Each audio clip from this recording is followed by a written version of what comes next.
Ayun, magandang umaga po sa inyo mga ka-farmer. Let's go farming na po ulit. Halos mga lahati na po sila sa ating kulungan.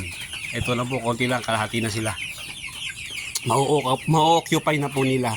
May mga nag-message po sa akin, ano daw po yung magandang timbang para i-dispose ng ating mga alagang manok. Sa atin naman kasi mga backyard farmer, hindi madalang naman po yung nabili sa atin ng mga 300 o 500 ng lahatan.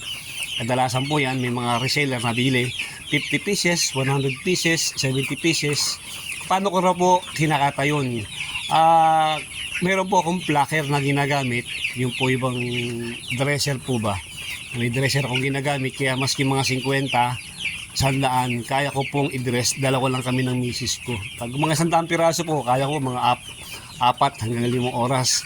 Gumagamit po ako ng plucker. Yun po pag may mga reseller na nagpa-order sa akin, may paraan po paano gumamit ng dresser na hindi na kayo masyadong uubos ng oras. Magagawa po ako ng video para yung mga farmer natin na balak bumili ng dresser, kasi kapag pina-dress nyo ito, karamihan dyan 5 pesos kada ulo ang ginagawa nila. Ano ba, kung katay nyo 100, di 500 kagad ang bawas sa ating kikitain. Malaking bagay din po. Ayun.